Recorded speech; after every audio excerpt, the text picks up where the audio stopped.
کئی دفعہ کچھ چیزیں جبرن بھی انسان کی طبیعت میں داخل ہونے کی کوشش کرتے. او یارو یاد رکھو جب تک دین درد رہتا ہے تو اس میں اثر رہتا ہے, اور جب کوئی اور چیز ساتھ شامل ہو جاتی ہے تو پھر وہ جب پیچھے تاثیر نہیں تو آگے کیسے پہنچے گی. عزیز حضرت غوث اعظم رضی اللہ تعالیٰ عنہ بعض کہتے تھے چھوٹی مسجد سے بات شروع ہوئی تقریر. اب ایک اور بھی مسئلہ ہے, بعض لوگ کہتے ہیں جی ہمارے پیر صاحب بڑے پہنچے ہوئے تقریر نہیں کرتے. میں نے کہا ان کو کسی مدرسے میں داخل کراؤ تاکہ وہ کچھ پڑھیں, تاکہ وہ کچھ بولیں, کچھ لکھیں, کچھ کہیں.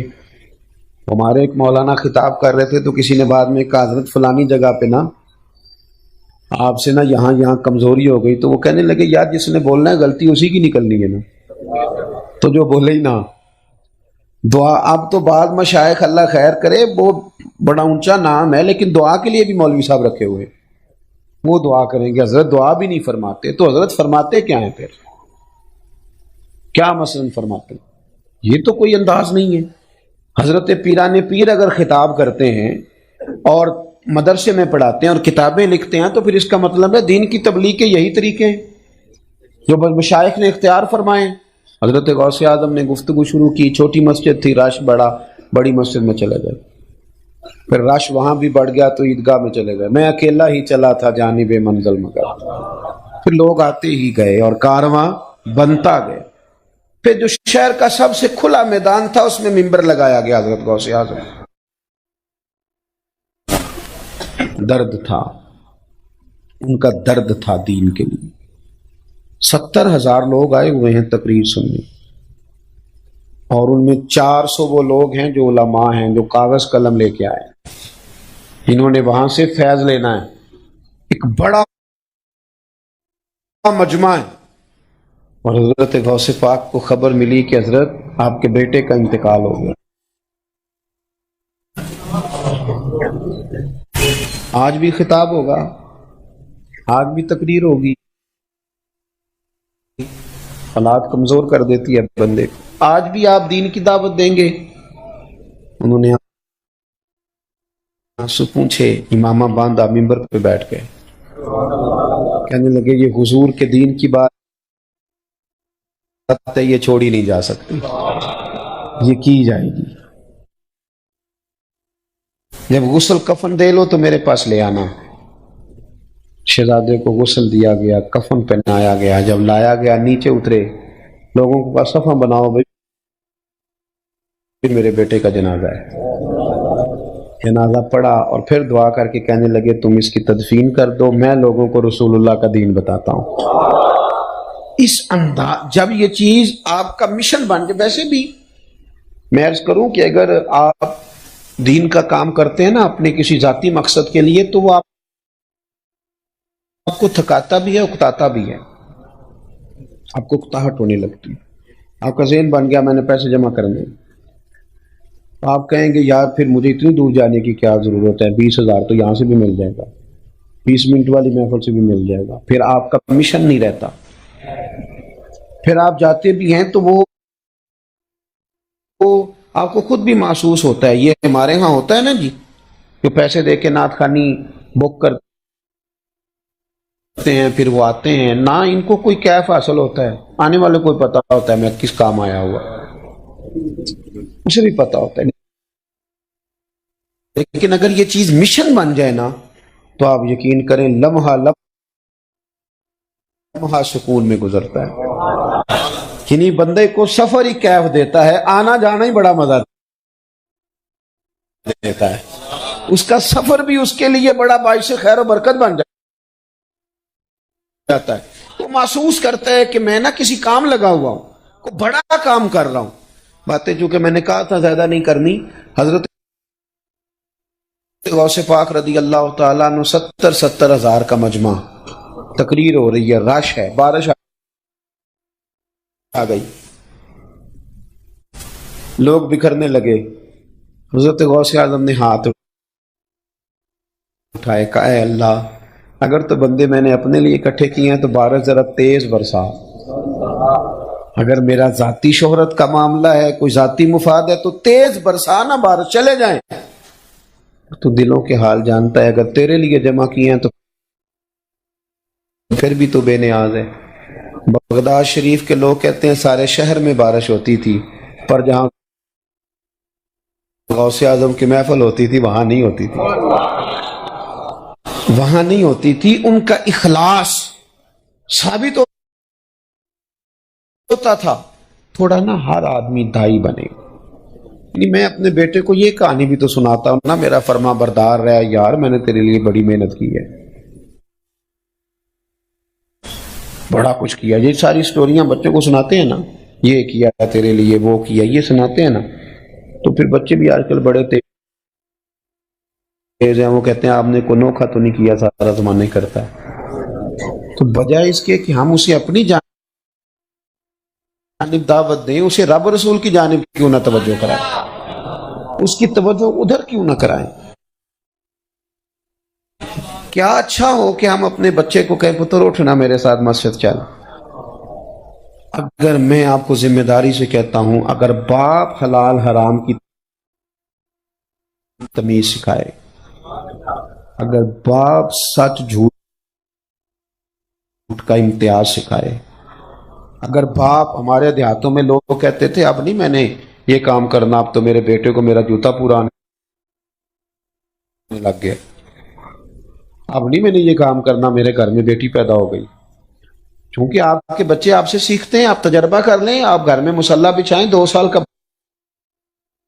بچہ آپ کے ساتھ آ کے کھڑا ہو جائے گا، اسے پتا کوئی نہیں نماز کیا ہے۔ آپ سے جو کچھ بچے سیکھتے ہیں وہ جا کے انہوں نے اداروں سے نہیں سیکھنا، مجھ سے جو میرے بچے سیکھتے ہیں وہ یونیورسٹی جا کے تھوڑا سیکھیں گے۔ ہمیں خود شعور دینا ہے۔ میں بڑے لمبے لمبے سفر کرتا ہوں اس نے کچھ طبیعت کو، اب میں صبح 8 بجے نکلا تھا، یہ میرا خیال ہے میں 5ویں 6ٹھی جگہ پہ حاضر ہوں۔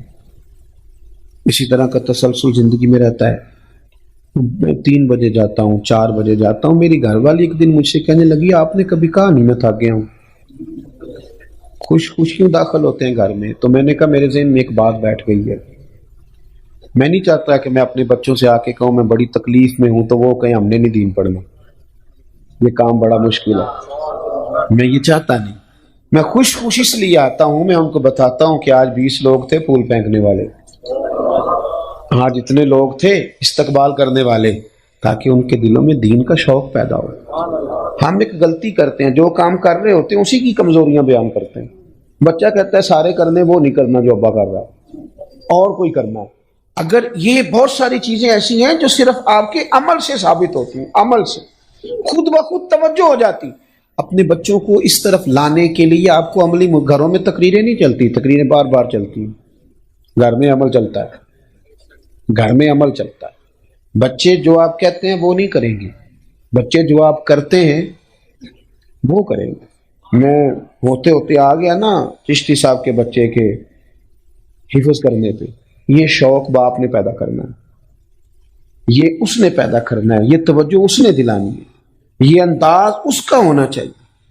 حضرت سیدہ عائشہ صدیقہ رضی اللہ تعالیٰ عنہا سے کسی نے پوچھا کہ آپ کے دل میں اسلام کی محبت کیسے پیدا ہوئی؟ فرمانے لگی میں نے آنکھ کھولی تو میرے والد ہر وقت گھر میں مدینے والے کا ذکر کرتے تھے، تو مجھے کسی خاص واقعے کی ضرورت نہیں پڑی، کیونکہ وہ گھر میں ہر چیز میسر آئی نا، گھر کے اندر ساری چیزیں ملی۔ تو آپ اپنے گھروں کے اندر بہت سارا ماحول ٹھیک کرنے کے ذمہ دار ہم خود ہیں۔ کرتے ہیں کچھ باتیں ایسی جس سے گھر کا ماحول بگڑتا ہے، مانتے نہیں کیونکہ ڈالنا کسی پہ ہی ہوتا ہے، لیکن کہیں نہ کہیں ہم کوئی ایسی کمزوری دکھاتے ہیں، عملی طور پر کوئی ایسی کمزوری ہم سے ہو جاتی ہے۔ بچے کو پتہ چل جاتا ہے ان کا ابا موبائل پہ کیا دیکھتا ہے، بچے کو پتہ چل جاتا ہے میرے ابے کے دوست کس طرح کی، والد کو، بچوں کو پتہ چل جاتا ہے کہ میرے باپ کا ذہن کس طرح کا ہے۔ اگر آپ نے اپنا ذہن بنا لیا ہے کہ پیسہ ہی لانا ہے جس طرح مرضی بھی آئے، تو یاد رکھنا بیٹا ایک دن کہہ دے گا کہ ابا جی آپ نے کمایا کیا ہے۔ چونکہ آپ کا ذہن دولت کا تھا، تو پھر ہمارے بزرگ کہا کرتے ہیں کہ بچوں سے عزت کرانے کے لیے بھی پیسے چاہیے ہوتے ہیں، ابا امیر ہو تو پھر باعزت ہو جائے گا، کیونکہ اس نے ذہن پیسوں کا دیا ہے۔ اگر وہ کہیں سادگی کا، عاجزی کا، درگزر کا، قناعت کا سبق گھر میں پڑھائے گا تو بچوں میں وہ چیزیں آ جائیں گی، وہ شعور انہیں ملے گا۔ حضرت عمر بن عبدالعزیز رحمۃ اللہ تعالیٰ علیہ کی اہلیہ آپ کے وقت وصال کہنے لگی آپ نے تو بچوں کے لیے کچھ بھی نہیں کیا، تو آپ نے اپنے بچوں کو بلا لیا. جب بچے آئے تو آپ نے کہا پتر ایک بات کرنی تھی. حضور کیجیے. فرمانے لگے اپنے باپ کو معاف کر دو، تمہارا باپ بزدل تھا، تمہارے لیے کوئی جائیداد نہیں بنا سکا. تو شہزادے کہنے لگے حضور بزدل کا کیا معنی ہوا؟ تو حضرت عمر بن عبدالعزیز فرمانے لگے میں نا دوزخ سے ڈر گیا تھا، پھر میں کوئی حرام شے اکٹھی نہیں کر سکا، میں ڈر گیا تھا. میں معاذ اللہ دلیر ہوتا، جس طرح کا مرضی مال اکٹھا کر، مجھے خوف آ گیا. پتر معاف کرنا، میں تمہارے لیے کچھ کر نہیں سکا. تو آپ کے بچے سارے کھڑے ہو گئے، کہنے لگے ابا جی کچھ بادشاہ ایسے بھی گزرے ہیں کہ ان کے بچے گلیوں میں نکلتے نہیں، کہ لوگ ہمارے باپ کا نام لے لے کے تانے دیتے ہیں، ہم جس گلی سے گزرتے ہیں لوگ ہمیں دعائیں دیتے ہیں، ہمیں دعائیں دیتے ہیں. ہمیں آپ کی دولت کی ضرورت نہیں، وہ جو تقوی آپ نے ہمارے لیے وراثت میں چھوڑا ہے، امید ہے اگر دنیا قدر کرتی ہے تو صبح قیامت رب بھی ہم پہ فضل ہی فرمائے گا. تو کچھ چیزیں ایسی ہیں جو فقط ہم سے ہماری اولاد سیکھتی ہے، اس لیے خوب تھوڑی توجہ دیں اپنے معاملات پر. آپ کے دائیں بائیں والے آپ سے سیکھ رہے ہوتے ہیں. میں خود کئی دفعہ محسوس کرتا ہوں کہ میں جو بولتا ہوں نا، جو باتیں کرتا ہوں، میرے ساتھ رہنے والوں کو پڑھانا نہیں پڑتا، ان کی زبان پہ خود جاری ہو جاتی. یہ آپ بھی تجربہ کر لیجئے گا، کچھ لفظ ایسے ہیں جو آپ نے سکھائے نہیں اور آپ بولتے رہے تو بچوں کی زبانوں پہ جاری ہو گئے. ہم نے یہ غور کرنا ہے کہ ہمارا بچہ کیا کل ہم سے پوچھ رہا تھا، وہ کیا سوال، اگر اس نے موبائل کے ایک نئے ماڈل کی ہم سے بات کی ہے تو کچھ نہ کچھ ہم سے اس نے سیکھا ضرور ہے. کہیں نہ کہیں کسی نہ کسی مقام پہ کوئی چیز دولت کے حوالے سے اس کے ذہن میں ہم نے بٹھائی ہے، جس رستے کو آیا ہے. اپنے آپ کو نمونہ عمل بنائیں. ہم کبھی باہر غصے ہوتے ہیں تو گھر آ کے نماز کا لیکچر شروع کر دیتے ہیں، بھئی تم سارے نماز نہیں پڑھتے، میرا کاروبار نہیں چلتا. تو بھئی یہ تو آپ نے پھر بات کاروبار کی کر دی. آپ نے تو ابھی بھی نماز کی دعوت نہیں دی. آپ کچھ تھوڑی سی، وہ جو سرکار نے فرمایا نہ کہا کچھ نفل گھر میں بھی پڑھو، گھر کو قبرستان نہ بناؤ، اس کا بھی ایک مقصد ہے. محبوب پاک علیہ السلام کا کاشانہ نور دروازہ مسجد میں کھلتا تھا، اور گھر میں جگہ بھی ظاہری طور پر کم تھی، پر تہجد گھر میں پڑھتے تھے، گھر میں پڑھتے تھے. حضرت عبداللہ ابن عباس کہتے ہیں میں نے حضور کے پیچھے کئی دفعہ کھڑے ہو کے رات کو دیکھا، سرکار بڑی لمبے لمبے قیام فرماتے. یہ چیزیں گھر میں نا کبھی بچوں کو پتہ چل ہی جائے گا نا کہ ابا اٹھا ہے تہجد میں. مجھ سے ایک دوست نے پوچھا کہ یہ جو حضور نے فرمایا ہے کہ اپنے بچوں کو نبی کریم علیہ السلام کی محبت سکھاؤ تو کیسے آتی ہے؟ تو میں نے کہا ایک بزرگ ایک دفعہ نا رو رہے تھے رات کو، تو ان کے بچے کہتے ہیں ہم نے اماں سے پوچھا ابا بیمار ہے اتنا زیادہ رو رہا ہے؟ میں نے کہا نہیں پتر تم اپنا کام کرو. اب کیا مسئلہ ہے؟ سیانے بیانے ہمارے والد صاحب باشعور اتنا تڑپ رہے ہیں، کوئی درد، کوئی تکلیف، کوئی مسئلہ، کوئی پریشانی. کہتے ہیں ماں بھی رو پڑی، کہنے لگی پتر تمہارے باپ کو مدینہ یاد آتا ہے، مدینہ یاد آ رہا ہے ان کا نا. وہ تو کہتے ہیں وہ مجھے بتائیے وہ بچہ کیا اثر لے گا اس کا؟ بڑے دنوں سے دروازے بند ہیں تو تڑپ گئے ہیں، انہیں نا حضور کے شہر نور کی یاد ستاتی. رب بھی جانے سونے محبوبہ تیرے شہر دیاں بھی کی لذتاں نے، ایک رون جنہاں نے ویکھیا نہیں تے ایک رون دوبارہ جامن دی. بھائیوں، اللہ کریم نے فرمایا انا ارسلناک شاہدا و مبشرا و نذیرا. فرمایا محبوب بے شک ہم نے آپ کو حاضر و ناظر بنا کے بھیجا ہے، خوشخبری دینے والا بنا کے بھیجا ہے، اور ڈر سنانے والا بنا کے بھیجا ہے. لِتُؤْمِنُوا بِاللَّهِ وَرَسُولِهِ، تاکہ لوگ اللہ پہ بھی ایمان لائیں، اللہ کے رسول پہ بھی ایمان لائیں. وَتُوَزِّرُوهُ وَتُوَقِّرُوهُ، پھر آپ کی تعظیم اور توقیر کریں. وَتُسَبِّحُوهُ بُكْرَةً وَأَصِيلًا، پھر صبح و شام اللہ کی پاکی بیان کریں. عزیز دوستو، جس طرح ہمارے ذمے ماں باپ کے حقوق ہیں، جس طرح ہمارے ذمے بیوی بچوں کے حقوق ہیں، بہن بھائیوں کے حقوق ہیں، اسی طرح ہمارے ذمے نبی پاک کے بھی حقوق ہیں صلی اللہ علیہ وسلم. میری بات پہ توجہ کریں گے آپ حضرات. نبی کے امتی پر حقوق ہوتے ہیں اور امتی کے نبی پر حقوق ہوتے ہیں. ہمارے بھی حق تھے نبی پاک کے ذمے، اور حضور نے ان کو ادا فرمایا. جب خطبہ حجت الوداع دیا تو نبی پاک صلی اللہ علیہ وسلم نے 1,44,000 کے مجمع پہ نظر ڈال کے فرمایا میرے غلاموں کیا میں نے تم تک اللہ کا پیغام پہنچا دیا ہے؟ میں نے بات پہنچا دی؟ عرض کی یا رسول اللہ آپ نے تو کمال کر دیا۔ تو نبی پاک صلی اللہ علیہ وسلم کی آنکھوں میں آنسو آئے، حضور نے فرمایا اے اللہ گواہ ہو جا تیرے بندے کیا کہہ رہے ہیں، کو تھوڑی کم ہو جائے تاکہ تھوڑی سمجھ آئے احباب کو۔ عزیز دوستو، حضور نے وہ حق ادا کیے، اب ہمارے ذمے بھی کچھ حقوق ہیں، ہمارے ذمے بھی حقوق ہیں۔ جب ہم یہ نعرہ لگاتے ہیں نا تاجدار ختم نبوت، تو اس میں جذبات ہونے چاہیے، بڑے ضروری ہیں، لیکن اللہ جزا سنیے، اللہ جزا اب جب آپ نے یہ لفظ کہا نا کہ حضور آخری نبی ہیں تو آپ کو سمجھ لینا چاہیے کہ یہ لفظ کہتے ہی آپ کی ذمہ داریاں بھی بڑی بڑھ گئی ہیں۔ جب آپ نے کہا نا ختم نبوت حضور آخری نبی ہے تو اس کا مطلب ہے کہ اب دین کی ذمہ داریاں امت نے ادا کر دی۔ اس لفظ کے پیچھے جو بہت بڑی تھوڑے سے آگے ہو جائیں آپ لوگ، تھوڑے آگے ہو جائیں، اللہ آپ کو جزائے خیر دے، بس ٹھیک ہو گیا۔ اب آپ نے ایک کام کرنا ہے، یہاں جو لوگ ہیں ان سے تو آپ کی ملاقات ہوتی رہتی ہے نا انشاءاللہ تعالی، اور فون سے بھی ملاقات ہوتی رہتی ہے آپ کی، بلکہ یہ تو بڑی پکی مصروفیت ہے۔ اب تو بڑی جلدی گردن پہ ملنے والا تیل جو ہے وہ سستا ہو جائے گا اور زیادہ مارکیٹ میں بکے گا، اس لیے کہ گردنیں جھکی رہتی ہیں ہر وقت لوگوں کی۔ تو مہربانی کریں تھوڑی دیر میرے ساتھ تو ملاقات کریں نا، باقی انشاءاللہ سلسلہ چلتا رہے گا۔ تصویر ضرورت کے لیے جائز ہے، اس کو فرض کفایہ نہ بنائے، جتنا اس کا کام ہے اس کو اسی حد تک رکھے۔ ویسے بھی تصویریں دیواروں پہ لگی اچھی نہیں ہوتی، دل میں سجی اچھی ہوتی ہے۔ ہم نے دل میں سجا رکھی ہے تصویر یار، بس ذرا گردن جھکائی دیکھ لی، دل میں سجی ذرا زیادہ اچھی ہوتی ہے۔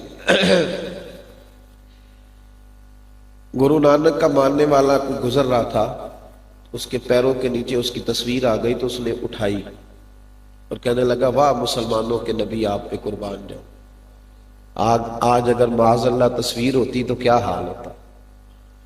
کہنے لگا دیکھو اس کی تصویر ہے تو حشر کیا ہوگا، ان کی تصویر نہیں ہے تو کوئی بے ادبی بھی نہیں ہو رہی۔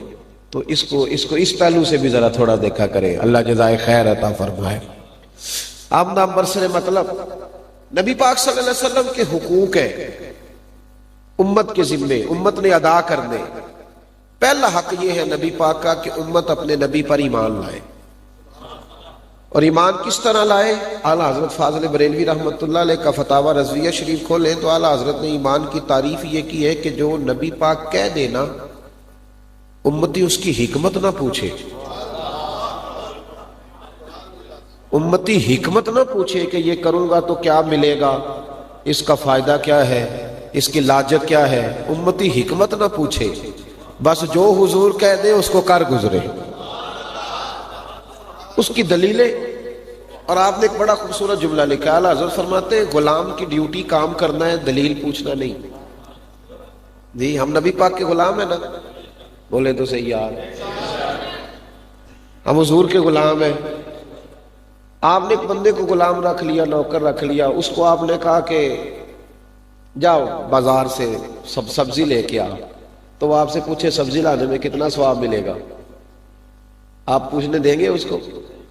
اچھا چلے وہ کہے گا جی آہستہ آہستہ شروع کرتا ہوں سبزی لانا، اس طرح ہم کہتے ہیں نا آہستہ آہستہ نماز شروع کر دی ہے، تو وہ اگر کہے کہ آہستہ آہستہ میں شروع کرتا ہوں انشاءاللہ 2-4 ہفتے تک پہنچ ہی جاؤں گا سبزی تک، تو آپ اسے غلام رکھیں گے، خادم رکھیں گے اسے؟ آپ نے اس کو کہا جب 5 کلو چینی لے آ، تو اس نے کہا جی کیا کرنی ہے، تو آپ کہیں گے تیرا دماغ ٹھیک ہے، تجھے پیسے دیے تو چینی لے کے آ، تو اس بات کا ذمہ دار ہے۔ یا امتی پوچھتے کہ سود منع کرنے میں حکمت کیا تھی، داڑھی رکھنے میں حکمت کیا ہے، وہ تو غلام ہے بھائی۔ امام احمد بن حنبل ایک غلام خرید کے لائے، امام احمد بن حنبل غلام خرید کے لائے، تھوڑی توجہ چاہیے مجھے آپ کی۔ امام صاحب غلام خرید کے لائے تو گھر آیا تو فرمانے لگے تیرا نام کیا ہے؟ کہنے لگا حضور غلاموں کا نام نہیں ہوتا، آپ جس کو بھی آواز دیں گے میں سمجھوں گا مجھے ہی بلا رہے ہیں، میں حاضر ہو جاؤں گا۔ تو امام احمد بن حنبل فرماتے اس نے پہلا لفظ کہا تو مجھے وجد ہو گیا۔ اہل تصوف جو ہوتے ہیں نا ان پہ باتیں طاری ہوتی ہیں، کہتے ہیں مجھ پہ بات طاری ہو گئی کہ یہ کیا کہہ گیا ہے، تو میں نے اس کو کہا کہ یہ حجرے بنے ہوئے کو کمرہ پسند کر لو جس میں رہنا ہے۔ وہ کہنے لگا حضور غلاموں کے نخرے نہیں ہوتے، آپ بتا دیں کہاں میں نے سونا ہے، میں تیار ہوں سونے کے لیے۔ راتی جاگے تے شیخ صداوے، راتی جاگ دے کتے تے تیتھو اتے۔ اور اس کی لاجک ہے، بابا بلے شاہ صاحب کے شعر کی پوری پیچھے اس کی پوری تفسیر ہے۔ بابا صاحب نے ہمیں مثال دی ہے، کہتے تو کتے کا مالک ہے، کتے کو تو دیتا کیا ایک روٹی، دوسری مانگے تو جوتا اٹھا لیتا ہے، اور اگر اپنی مرضی سے کبھی اندر داخل ہو جائے تو روڑے مارتے ہو، اور وہ کام کتنا کرتا ہے، ساری رات بیدار رہتا ہے، نہ تم سے پنکھا مانگتا ہے نہ اے سی مانگتا ہے، وہ کسی نالی میں جا کے سو جاتا ہے۔ کہتے ہیں جس کے تو مالک ہے، تو دیکھ تیری نعمت کتنی ہے اور اس کی ڈیوٹی کتنی ہے، اور ایک تیرا بھی تو مالک ہے نا۔ کہنے لگے راتی جاگے شیخ صداوے، راتی جاگ دے کتے تیتھو اتے، رکھا سکھا کھا، تیری طرح نہیں کہ کروڑوں روپیہ کھاتا ہے پھر بھی کہتے ہیں نماز کا ٹائم نہیں، رکھا سکھا کھا، دنے جار رکھاں میں تو ستے تیتھو اتے، مالک دا در مول نہیں چھڑ دے، پاویں مارو 100 جتے تیتھو اتے، ایک برکی دا قدر پچھانن، پاویں مالک ہو من ستے تیتھو اتے، اٹھ بلیا چل یار منا لے، نہیں تے پھر بازی لے گئے نہیں کتے، اٹھ بلیا۔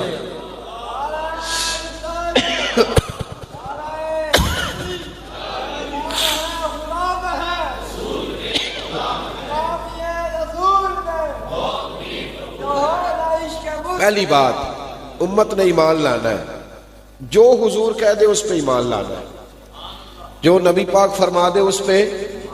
نبی پاک صلی اللہ تعالی علیہ وسلم مکے سے ہجرت کر کے مدینے آ رہے تھے، سراقہ بن مالک کہتے ہیں میں گرفتار کرنے آیا، ابو جہل نے اعلان کیا جو معاذ اللہ ثم معاذ اللہ نقل کفر نہ باشد، جو گرفتار کرے گا 100 سرخ اونٹ ملیں گے۔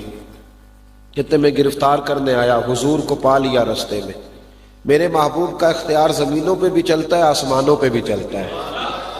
ترمذی شریف میں حدیث موجود ہے، فرمایا 2 وزیر یہاں ہیں میرے، 2 وہاں ہیں۔ وہاں کون سے ہیں؟ جبریل و میکائیل۔ تو یا رسول اللہ یہاں کون سے ہیں؟ فرمایا ابو بکر صدیق اور عمر فاروق۔ یہ 2، اسی لیے تو اعلیٰ حضرت فرماتے ہیں عرش پہ تازہ چھیڑ چھاڑ، فرش پہ طرفہ دھوم دھام، کان جدھر بھی لگائیے تیری ہی داستان ہے۔ تو نبی پاک صلی اللہ علیہ وسلم نے زمین کو حکم دیا، سراقہ کہتے ہیں میں گھوڑے پہ آ رہا تھا، حضور نے حکم دیا تو زمین نے میرے گھوڑے کی ٹانگیں پکڑ لی۔ بات میں نے صرف موضوع کی کرنی ہے، کہتے ہیں 3 دفعہ معافی مانگی، 3 دفعہ جرت کی، محبوب نے تینوں دفعہ معاف کیا۔ اب ذرا بات پہ غور کرنا ٹھنڈے دل سے، عقل کو بھی استعمال کریں۔ کبھی ہم لوگ نا بڑی جلدی بات مان تو جاتے ہیں، پر جب کوئی سوال کرتا ہے تو اڑ جاتے ہیں۔ اور سنی کا سب سے بڑا مسئلہ یہ ہے، سنی روز تقریر سنتا ہے، جمعہ پڑھتا ہے، لیکن جب کوئی سوال پوچھتا ہے تو جواب کوئی نہیں دیتا۔ ایک کلاس اس نے بڑی پکی یاد کی ہوئی ہے، جب کوئی سامنے والا پوچھتا ہے تو کہتا ہے جی میں تو ایڈا پڑھیا ہی نہیں، تو میں کیا انہیں کدو PhD کیتا ہے جڑا تیرے اگے بیٹھا ہے؟ وہ تیری طرح کہ بھائی تو سیاسی بات کرنی ہو تو تیرے پاس بڑی دلیلیں ہوتی ہیں، اور جب مذہب کی بات آتی ہے تو کہتا ہے میں پڑھا ہی نہیں۔ کھل کے بات کیا کر۔ مصطفیٰ کریم کی غلامی کرنے کے لیے تعلیم کی نہیں، عشق کی ضرورت ہوتی ہے، تو اس عشق کو پیدا کر۔ اللہ تعالیٰ آپ کو جزا دے۔ میری بس آپ تقریر سنیں دوران محفل، اللہ آپ کو برکت دے۔ میں تو خادم ہوں نا جی، علماء یہ تو خیر نذرانہ سنت تو ہے، لیکن وہ دوران محفل پتہ کیا ہوتا ہے، پھر غریب آدمی پریشان ہوتا ہے، کہتا میرے کو بھی دتھی ہوندی تو میں بھی اگے بہلا۔ یہ بھی بڑا مسئلہ ہے، آپ یقین کریں، میں نے دیکھا ہے غریب آدمی بیچارہ پیچھے ہٹ کے بیٹھتا ہے، وہ کہتا ہے اگر میری سیاسی جلسے میں کوئی قدر نہیں تو مسجد میں کب قدر ہے، وہاں بھی نوٹوں والوں کی قدر ہے۔ اور ہمارے نعت خواہ بھی سبق یاد کر لیتا ہے، وہ دیکھتا ہے نا جس کے ہاتھ میں نوٹوں کی دتھی ہے وہ نام دا پتہ کر لینا، پھر کہتا ہے شیر تہاڈے نظر جے، میں کیا ظالمہ شیر نبی پاک دا سی بندے دی نظر کیویں ہو گیا؟ کیسے ہو گیا بندے کی نظر؟ کیا کس طرح کی بات؟ اعلیٰ حضرت فاضل بریلوی رحمت اللہ علیہ تیل لینے چلے گئے دکان پہ، دکاندار کو بوتل دی تیل ڈالنے کے لیے، کہا سرسوں کے تیل کی بھر دو، اس نے بھر دی، فرمایا کتنے پیسے؟ کہنے لگا جی ویسے تو 5 آنے کی ہے، آپ ہمارے عالم دین ہے، آپ 3 آنے دے دے۔ اعلیٰ حضرت نے پورے 5 دیے، فرمایا میں احمد رضا ہوں، میں اپنا علم 2 آنے کا نہیں بیچتا، میں 2 آنے کا مد ہے اہل دول رضا، پڑے اس بلا میں میری بلا، میں گدا ہوں اپنے کریم کا، میرا دین پار آئے نہ نہیں۔ اور ویسے بھی نوجوانوں یہ یاد رکھنا میری بات، ملت کے جوان یاد رکھے، یہ جو سارے ڈھونڈتے ہو نا کہ لندن والی پھوپھی مہربان ہو جائے اور کبھی امریکہ والا چاچو میری سوڑ لے، تو یہ بزدل قوموں کا طریقہ ہے۔ دلیر قومیں یہ کام نہیں کرتی، یہ بات یاد رکھنا، گردن کو جھکا دیتا ہے خیرات کا پتھر، اور جہاں میں مانگنے والوں کے سر کبھی اونچے نہیں ہوتے۔ گردن اٹھا کے جینا چاہتے ہو تو خودداری پیدا کرو، خودداری، عزت نفس، یہ بہت بڑا سرمایہ ہے۔ اور اپنی محافل سے اگر آپ یہ کام کبھی نکال دینا انشاءاللہ تعالی، ابھی تو میں رونا رو رہا تھا، میں کہہ رہا تھا کہ آپ کے پنڈی کا مجھے نہیں پتا، ہمارے گجرانوالہ میں 15,000 سے زیادہ تنخواہ نہیں ہے امام صاحب سے۔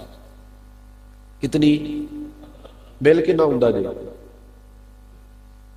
چپ کر گئے ہو نا تسی، مینو پتا سی ساری انجی چپ کر جاندے نے۔ اور اگر قاری صاحب لے لیں موٹر سائیکل تو پھر سارا محلہ اس کی تفتیش کرتا ہے کہ انہوں 15,000 دینے، انہیں موٹر سائیکل کتوں لے لی؟ ہم نے تو بڑی کوشش کی کہ سائیکل بھی نہ لے، موٹر سائیکل ہی لے لی ہے۔ اور آپ نے کیا پتہ کیا ہے؟ ظلم پتہ کیا کیا ہے؟ آرٹسٹ پیدا کیا، جو تپلے سرنگی پہ جا کے سور سیدھی کرے، وہ روز 50,000 کمائے، اور جو سارا دن تمہیں اللہ اکبر کہہ کے رب کی بڑائی بھی سنائے، اشہد ان محمد الرسول اللہ کہہ کے مصطفیٰ کی شان بھی بتائے، 5 نمازیں بھی پڑھائے، اس کا حال یہ ہے کہ بہت سارے شیخ الحدیث ہیں جن کی بیٹیوں کے رشتے نہیں ہو سکے، اس لیے کہ وہ مسجد کے مکان میں رہتے تھے، نہ خطیب تھے، نہ بیچارے پیر تھے، نہ نعت خواں تھے۔ یہ زیادتی نہ کرو، یہ ظلم ہے۔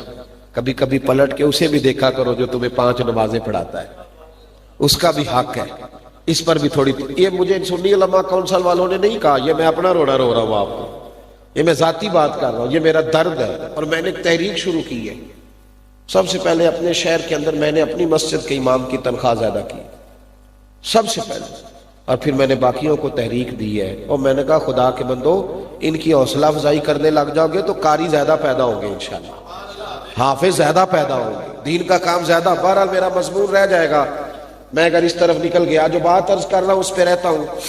سراقہ بن مالک کہتے ہیں نبی پاک صلی اللہ علیہ وسلم نے زمین کو حکم دیا تو زمین نے میرے گھوڑے کے پیر پکڑ لیے۔ اب ذرا غور کرنا بات پر کہ حضور مکے سے نکلے ہیں، مدینے ابھی پہنچے نہیں، ایک گاؤں پہ بھی حکومت نہیں مسلمانوں کی، بظاہر اسلام پردیسی ہے۔ وہاں میرے نبی نے کمال جملہ کہا۔ کسرا کا ایک بادشاہ تھا، وہ کنگن پہنتا تھا، اور اس کے کنگن بڑے مشہور تھے۔ صاحب البدایہ والنہایہ نے لکھا ہے کہ وہ یوں کر کے جب بات کرتا تھا نا، کنگن ہلاتا تھا تو کنگن بجتے تھے، مشہور تھے۔ جیسے آپ کے ملک کے وزیر اعظم کی گھڑی نہیں بڑی مشہور ہوتی، آپ کے پاکستان میں کیسا وزیر اعظم بھی گزرا ہے جو دلی سے کپڑے خریدتا تھا اور اٹلی سے سلوایا کرتا تھا، ایسا بھی گزرا ہے۔ چلو میں وزیروں کی کیا بات کروں، یہاں تو پیروں کی کاریں بڑی مشہور ہیں، میں ان کی بات کیا کروں، لوگوں کو فقر کا درس دے رہے ہیں، خود امیر سے امیر ہوتے چلے جا رہے ہیں، فقر کا درس دے رہے ہیں، یہ تو حال ہے ہمارا۔ بہرحال عام دام برسر مطلب اس طرف بھی نہیں نکلتا، یہ بھی اس سے بھی خون نکلتا ہے، اس داستان سے بھی خون رشتہ ہے، ادھر بھی میں نہیں جاتا۔ تو اس کے کنگن بڑے مشہور تھے۔ سراقہ بھی مالک کہتے ہیں جب وہ ہاتھ ہلاتا تھا تو کنگن بجتے تھے، سونے کے کنگن تھے موٹے موٹے۔ جب میں محبوب علیہ السلام کو گرفتار کرنے معاذ اللہ گیا، 3 دفعہ معافی مل گئی، تو نبی پاک نے فرمایا سراقہ تو مجھے گرفتار کرنے آیا ہے، ایک وقت آئے گا، ابھی کسی چھوٹے سے گاؤں پہ بھی حکومت نہیں، لیکن میرے محبوب کا عزم دیکھو، حوصلہ دیکھو۔ مسلمان مایوس مایوس پھرتا ہے، مایوس نہ پھرا کر، اٹھ باندھ کمر کیوں ڈرتا ہے، پھر دیکھ خدا کیا کرتا ہے۔ نبی پاک صلی اللہ علیہ وسلم کا عزم اور حوصلہ دیکھیں، سرکار نے فرمایا تو مجھے گرفتار کرنے آیا ہے اور میں دیکھ رہا ہوں کسرا کا علاقہ فتح ہوگا، اس بادشاہ کو میرے غلام پکڑیں گے، اس کے کنگن اتاریں گے اور سراقہ وہ کنگن تیرے ہاتھوں میں آئیں گے۔ حضرت صدیق اکبر مسکرانے لگے تو سراقہ کہتے تو کیوں مسکرا رہا ہے؟ فرمانے لگے اس لیے کہ جو مصطفیٰ کی زبان سے نکلتا ہے وہ حق اور سچ ہی نکلتا ہے، یہ یقین کی دولت ہے، ایمان ہے حضور کی ذات پر۔ سراقہ کلمہ پڑھ گئے، مسلمان ہو گئے، محبوب علیہ السلام کا وصال ظاہری ہوا۔ صاحب طبقات لکھتے ہیں کہ حضرت عمر کے زمانے میں ایک جنگ ہو رہی تھی تو یہودیوں کے ساتھ لڑائی تھی، یہودی قلعہ بند ہو گئے۔ آپ نے پرانے قلعے دیکھے، وہ بڑی چھوٹی اینٹ کی بڑی بڑی اونچی دیواریں ہوتی تھی۔ لاہور کا کبھی شاہی قلعہ دیکھے تو بڑی اونچی اونچی دیواریں اور لکڑی کا بہت بڑا دروازہ ہوتا تھا تو عام آدمی اس میں چڑھ نہیں سکتا۔ تو جب کوئی دفاعی جنگ لڑتا تھا نا، دشمن حملہ کرتا تھا تو لوگ 2-3 مہینے کا کھانا لے کے تو قلعہ بند ہو جاتے تاکہ دشمن کتنی دیر خیمہ لگا کے بیٹھے گا، چلے جاتے تھے۔ جس طرح مسلمانوں نے خندق کے موقع پر دفاعی محاذ جنگ لڑی اور کافر پھر پریشان ہو کے خیمے اکھڑ گئے اور نکل گئے۔ سراقہ بن مالک بھی ساتھ گئے ہوئے تھے جنگ میں۔ اب وہاں یہودی قلعہ بند ہو گئے، 2-3 مہینے کی خوراک لے کے اندر چلے گئے۔ بڑے حملے کیے مسلمانوں نے پر وہ دروازہ کھولتے ہی نہیں، باہر آتے ہی نہیں، باہر آئیں تو لڑائی ختم ہو۔ پریشانی بڑھ گئی، مشورے کے لیے صحابہ اکٹھے ہوئے۔ ایک صحابی نے کہا منجنیق میں پتھر رکھ کے، منجنیق ہوتی تھی جس میں رکھ گلیل کی طرز کی، جس پر رکھ کے پتھر پھینکتے تھے، توجہ ہے میری بات پر؟ تو صحابہ کہنے لگے منجنیق میں رکھ کے نا پتھر پھینکتے ہیں اندر ہی مر جائیں گے۔ تو ایک صحابی کہنے لگے پتہ نہیں انہوں نے اندر کیا کچھ بنایا ہوا ہے، پتھر پھینکو گے پتہ نہیں کس کو لگے گا کس کو نہیں لگے گا۔ جناب سراقہ بوڑھے آدمی تھے، کہنے لگے پتھر نہ پھینکو، منجنیق میں رکھ کے تو مجھے اندر پھینکو،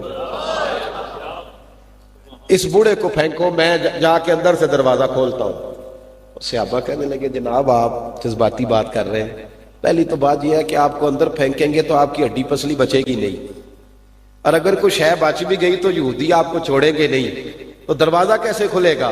فرمانے لگے فکر بالکل نہ کرو، میں کوئی نہیں مرنے والا، بلے شاہ اسا نہیں مرنا، بلے شاہ اسا نہیں مرنا ہے، مر گیا ہی کوئی اور۔ کہا نہیں تم مجھے پھینکو۔ انہوں نے کہا جی آپ حکمت بتائیں، کیا آپ کے پاس نسخہ ہے؟ کہنے لگے وہ بعد میں بتاؤں گا، تم پھینکو منجنیق میں رکھ کے۔ ادھر دیکھو مسلمانوں، یہ یقین کی دولت ہے۔ اور اقبال بولنے کہنے لگے یقین مثل خلیل آتش نشینی، یقین جب آتا ہے تو بندے حضرت ابراہیم کی طرح آگ میں کود جاتے ہیں۔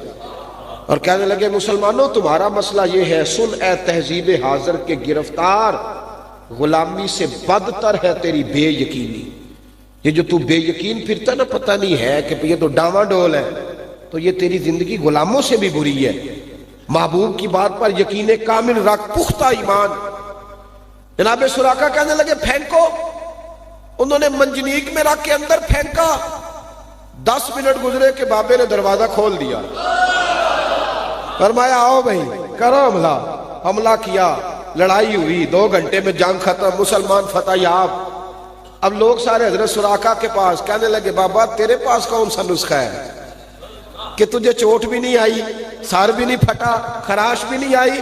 تو حضرت سراقہ رونے لگے، کہنے لگے نسخہ کوئی بھی نہیں، نسخہ میرا ایمان ہے، میرا اپنے نبی کی بات پر میرا ایمان ہے۔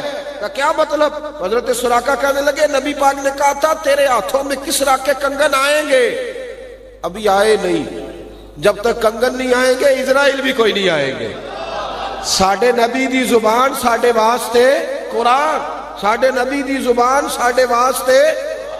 مسلمان کا مسئلہ اور ہے، اس کو کہا نماز پڑھ برکت ہوتی ہے، کہنا گاگ ٹور چل ہے میرا، گاگ روٹی دیتا ہے کہ اللہ؟ بولے تو صحیح ہے، تو پھر مسجد آ، چھوڑ اس کو۔ مسلمان کہ نوجوان ناراض نہ ہو جائے، مجھ سے اکثر ہو جاتے ہیں، تو چلو ہو بھی جائیں تو کوئی عرض نہیں، کوئی مسئلہ نہیں ہے صاحب۔ جب نبی پاک کو داڑھی والا چہرہ پسند ہے تو بغیر داڑھی کے کیسے سونا لگتا ہے؟ تجھے کیسے حسن مل گیا بغیر داڑھی کے؟ تو یہ بتا تو صحیح نہ بھائی، تو ایمان پختہ کرنا۔ تیرے محبوب کو دیکھے نا، روز کہتے ہیں مکھ چند بدر شاہ، وہ جڑا مکھ ہے وہ تو داڑھی والا ہے، وہ تو داڑھی والا ہے۔ تو روز تعریف کرتا ہے، میں تو خشک آدمی ہوں تو میں کبھی کبھی نعت خواہ کو بھی روک لیتا ہوں، جب حضور کے حسن کی تعریف کرتا ہے تو میں کہنا تھوڑا جا بانٹتے صحیح ہو جدا، جدوجہد تو کرنا۔ ایک نقیب صاحب بڑا زور لگا رہے تھے ایک دن محفل میں ختم نبوت کے مسئلے میں، ایسے کر دیں گے ویسے کر دیں گے، لوگوں کا لہو گرما کے تو لوگ نکل جاتے ہیں نا، تو اسی لگے رہو اسی یہاں پہ جاتے تھے، تو لہو گرما کے تو وہ جانے لگا تے میں کیا دے لیا کھلو جا، تیرے کو داڑھی دا پار تے چکیا نہیں جاندہ، سارے دین دا کیویں چکے گا، اس کا تو پہلے اٹھا لے، مہربانی کر، یہ ابتدا تو کرنا، اس پر تو آنا۔ ہم دیکھیں نا کربلا میں لڑنے کی بات کرتے ہیں، تو میں کل ایک جگہ پہ کہہ رہا تھا، میں چکوال میں تھا تو میں وہاں یہ کہہ رہا تھا کہ یار امام حسین 100 رکعت نماز نفل روز پڑھا کرتے تھے، جب کربلا میں جان دینے کی باری آئے گی تو وہ سنت اس وقت عمل کریں گے، ابھی یہ 100 رکعتوں والی پہ تو شروع کرو نا، یہ تو ہے نا ہمارے پاس موقع، تو 100 رکعت نماز نفل تو شروع کرو نا، تو جو شروع کر سکتے ہو اس پہ تو عمل کرو، باقی جب وقت آئے گا تو دیکھا جائے گا کہ ضرور کربلا والی سنت ہی ادا کر دی ہے، وہ جب وقت آئے گا تو وہ بھی کریں گے، لیکن اس پہ تو عمل کرنا جو ہے۔ تو یقین کہ حضرت سراقہ بن مالک بوڑھے ہو گئے، بوڑھے، حضرت عمر کا زمانہ، ضعیف ہو گئے، چارپائی سے لگ گئے، بس اللہ نے پھر فتح دینی تھی، اللہ کا وعدہ ہے اِنَّ فَتَحْنَا لَكَ فَتْحًا مُبِينًا، فتحیں تو ہوں گی نا، اسلام فتح تو آنی تھی۔ تو کسرا کا علاقہ فتح ہوا، کنگن آئے، حضرت عمر نے کہا جاؤ کوئی سراقہ کو بلا کے لاؤ، جاؤ کوئی بلاؤ۔ حضرت ابو ہریرہ فرماتے ہیں کہ لوگوں نے کہا حضور وہ تو بڑے بوڑھے ہیں، اٹھ نہیں سکتے، فرمایا ایک دفعہ کان میں جا کے کہہ دو سراقہ کنگن آ گئے، کہہ دو ایک دفعہ کان میں، پھر دیکھنا کس طرح اللہ تعالیٰ جناب زلیخا کو جوانی عطا کرتا ہے۔ چلو تو صحیح، دیکھو تو صحیح، کہتے کان میں جا کے کہا، بوڑھے حضرت سراقہ بن مالک کان میں کہا سراقہ کنگن آ گئے، اللہ اکبر کہہ کے اٹھے، اور کہتے حضرت عمر کے پاس جب پہنچے تو حضرت عمر نے کنگن دیے، عمر بھی رونے لگے، مولا علی بھی رونے لگے، حضرت ابو ہریرہ بھی رونے لگے، اور سامنے حضور کا روضہ تھا تو درود پڑھنے لگے، اور امت کو پیغام دینے لگے محبوب کی بات پہ یقین کامل رکھنا، جو بھی فرماتے حق اور سچ ہی فرماتے ہیں۔ مسلمان دائیں بائیں نہ بھاگ، پریشان رہے گا، ٹوٹ جائے گا، بکھر جائے گا، پریشانی ہو۔ اب یقین کریں ہم 2 کشتیوں کے مسافر، 2 کشتیوں، ہم نے دنیا داری کا ماحول بھی اختیار کر لیا ہے، اور ہم رات کو جب سونے لگتے ہیں تو اندر سے آواز نکلتی ہے کہ سیاڑا بن جا، روز کب تک ضمیر کی آواز کو دباؤ گے؟ تیری اور میری نجات اسی میں ہے جو مصطفیٰ نے فرما دیا ہے۔ حضرت مولا علی شیر خدا رضی اللہ تعالیٰ عنہ نبی پاک صلی اللہ علیہ وسلم کی خدمت میں آئے، کہا حضور طبیعت صحیح نہیں، دعا فرمائیں، تو نبی پاک نے فرمایا علی تجھے بیماری سے کچھ بھی نہیں ہوگا، اس وقت دنیا سے جائے گا جب تیری داڑھی لہو سے بھرے گی۔ یہ مسند امام احمد بن حنبل میں حدیث۔ حضرت علی ایک موقع پر بڑے شدید علیل ہو گئے، یہ حدیث بھی مسند امام احمد میں موجود ہے۔ حضرت سعد بن ابی وقاص کہتے ہیں میں تیمارداری کرنے گیا تو مولا علی شیر خدا کا یہ حال تھا کہ اٹھتے تھے تو ٹانگیں کانپتی تھی، اتنے شدید بیمار تھے، تو میں رونے لگا، میں نے کہا علی تیری تو پوزیشن بڑی، میں کمزور دیکھ رہا ہوں، دعا کرتا ہوں اللہ لمبی زندگی دے۔ تو حضرت علی فرمانے لگے سعد مجھے کچھ بھی نہیں ہوگا۔ کہا کیوں؟ فرمایا محبوب نے فرمایا تھا تو اس وقت دنیا سے جائے گا جب تیری داڑھی لہو سے بھرے گی، تو میں بستر پہ نہیں جاؤں گا، میں انشاءاللہ کسی چوک میں کوئی مجھ پہ حملہ کرے گا، اور تو دیکھے گا میں شہادت کی زندگی، میرا اختتام شہادت کی موت پر ہوگا۔ بھائی یاد رکھیں ایمان جب مضبوط ہو، یقین کا عمل ہوتا ہے کہ پیر ہوتا ہے، ویسے دونوں ہی ہونے چاہیے، لیکن یقین کامل کی زیادہ ضرورت ہے، یقین کامل کی ضرورت ہے، یقین کامل پیدا کرو۔ یقین پہلی بات یہ کہ جو حضور نے کہا ہے وہ ہمارے لیے بہتر ہے، جو نبی پاک نے فرمایا ہمارے حق میں بہتر، اور دوسرا نبی پاک کا حق یہ ہے کہ حضور کی فرما برداری کرے۔ کیا کرے؟ ایک بچہ ابا جی سے کہتا ہے ابا جی مجھے پیار بڑا ہے آپ کے ساتھ، بڑا روز جاتا ہے تو دعویٰ کرتا ہے، کہتا ہے ابا جی یقین کریں آپ کو دیکھتا نہیں تو میری نیند نہیں مجھے آتی، دیہڑی میری گزرتی نہیں۔ تو ابا جی کہتے ہیں ادھر کام کر، میری شوگر کی دوائی ختم ہو گئی ہے، کہتا ہے اس کے پیسے کوئی نہیں میرے پاس، پیار مجھے بڑا ہے، میں آپ کے بغیر رہ نہیں سکتا، پر دوائی بڑا بھائی لا کے دے گا، میرے پاس پیسے نہیں۔ اماں کے پاس جاتا ہے، کہتا ہے اماں میں تجھے دیکھوں نا تو میرا دن ہی نہیں چڑھتا، پر میں تیرا ہی ہوں۔ تو اماں کہتی ہے بیٹے میرے کپڑے پرانے ہو گئے، گرمی آ گئی ہے، کہتا ہے گنجائش نہیں، حالات صحیح نہیں۔ تو اماں پیار قبول کر لے گی؟ بولے تو صحیح ہے۔ نبی پاک سے پیار بڑا ہے، نعرہ رسالت یا رسول اللہ، سیدی مرشدی یا نبی، تو حضور کی بات کون مانے گا؟ یہ اس فرق کو سمجھیں۔ نبی پاک صلی اللہ علیہ وسلم دنیا میں اطاعت کروانے آئے، حضور کی اتباع حسن ہے۔ میرے محبوب علیہ السلام کی فرما برداری تو جانور بھی کرتے تھے، ہوائیں بھی کرتی تھی۔ نبی پاک صلی اللہ علیہ وسلم کی فرما برداری تو پتھر بھی کرتے تھے۔ سید عالم صلی اللہ علیہ وسلم آپ پڑھے نا حدیث سے، احد جب کانپنے لگا تو فرمایا ٹھہر جا، تیرے اوپر ایک نبی، ایک صدیق اور 2 شہید کھڑے ہیں۔ تو آپ تمام کتابیں اٹھا کے دیکھ لیں، احد کا زلزلہ ختم ہو گیا۔ تو پتھر مصطفیٰ کی فرما برداری کریں اور امتی کرے نا۔ اب ذرا رنگ دیکھو صحابہ کس طرح کرتے تھے۔ حضور خطبہ دے رہے تھے جمعے کا، کنز العمال میں حدیث آپ کو ملے گی، حضرت مرثد بن نبی مرثد رضی اللہ تعالیٰ عنہ حدیث کے راوی ہیں، باقی کتابوں میں بھی ہے، کنز العمال میں ذرا تفصیل ہے۔ حضور خطبہ دے رہے تھے تو ایک بندہ کھڑا ہو گیا، حضور نے فرمایا بیٹھ جاؤ، مطلق کہا، مخصوص نہیں کیا، کسی ایک شخص کا نام نہیں لیا، نامینیٹ کر کے نہیں، بیٹھ جاؤ۔ حضرت مرثد بن نبی مرثد کہتے ہیں وہ بھی بیٹھ گیا۔ عبداللہ بن رواحہ مسجد نبوی کی گلی میں تھے، ان کے کان میں آواز آئی، حضور نے کہا بیٹھ جاؤ، تو وہیں بیٹھ گئے۔ انس بن مالک رضی اللہ تعالیٰ عنہ کہتے ہیں میں گھر سے نکلا تھا، ابھی دروازے کی چوکھٹ پہ تھا، آواز آئی تو میں وہیں بیٹھ گیا۔ حضرت مرثد بن نبی مرثد کہتے ہیں میں وہاں تھا جہاں جوتے رکھے جاتے ہیں، بیٹھ جاؤ تو میں وہیں بیٹھ گیا۔ جمعہ ختم ہوا تو نبی پاک نے فرمایا مرثد کہاں تھے؟ کہا حضور وہ پیچھے بیٹھا تھا۔ کہا وہاں کیوں بیٹھے تھے؟ کہا حضور آپ نے تو کہا تھا بیٹھ جاؤ۔ عبداللہ تم کہاں تھے؟ کہا حضور گلی میں۔ تو کیوں وہاں بیٹھے تھے؟ حضور آپ نے تو کہا تھا بیٹھ جاؤ۔ انس تم کہاں تھے؟ حضور میں نے وہ اینڈ پہ جمعہ پڑھا اپنی دہلیز پہ ہی۔ کہا وہاں کیوں بیٹھ گئے؟ حضور آپ نے تو کہا تھا۔ نبی پاک نے فرمایا نہ تمہیں کہا تھا، نہ تمہیں کہا تھا، نہ تمہیں کہا تھا، میں نے تو اسے کہا تھا۔ کہا حضور ہمیں تو نہیں نہ پتا کسے کہا تھا، ہمیں تو پتا ہے کہ محبوب نے کہا بیٹھ جاؤ، تو لہٰذا ہم نے نہ کبھی قطرے پہ غور کیا اور نہ دریا دیکھا، بس جہاں تیری جھلک دیکھی وہی ڈوب گئے۔ بلکہ بخاری شریف میں بڑی عجیب حدیث ہے، مسجد نبوی شریف میں نا نبی پاک کے زمانے میں عورتیں بھی آتی تھیں، باجماعت نماز پڑھتی تھی۔ حضور کا فرمان ہے کہ میرے طریقے پہ بھی عمل کرنا ہے، میرے خلفاء کے بھی۔ خلفائے راشدین کی بات دلیل دین میں حجت ہے۔ حضرت عثمان غنی، مولا علی، فاروق اعظم، صدیق اکبر رضوان اللہ تعالیٰ علیہ مجمعین کی بات دین میں حجت ہے، ان کی بات قانون بنتی ہے، یاد رکھ لو۔ حضور نے فرمایا میرے طریقے پہ بھی چلو اور میرے خلفاء کے۔ حضور کے زمانے میں بیویاں مسجد آتی تھی، حضرت عمر نے منع کر دیا، فرمایا فتنے کا ڈر ہے۔ کس بات کا ڈر ہے؟ بولیے۔ فرمایا نبی پاک کے زمانے میں نظریں بڑی پاک رہتی تھی، اب کچھ نئے مسلمان بھی داخل ہو، لہٰذا عورتیں مسجد میں بیویاں نہ آئیں، فتنے کا ڈر ہے۔ بازار میں چلی جائے، کیا خیال ہے؟ دربار شریف پہ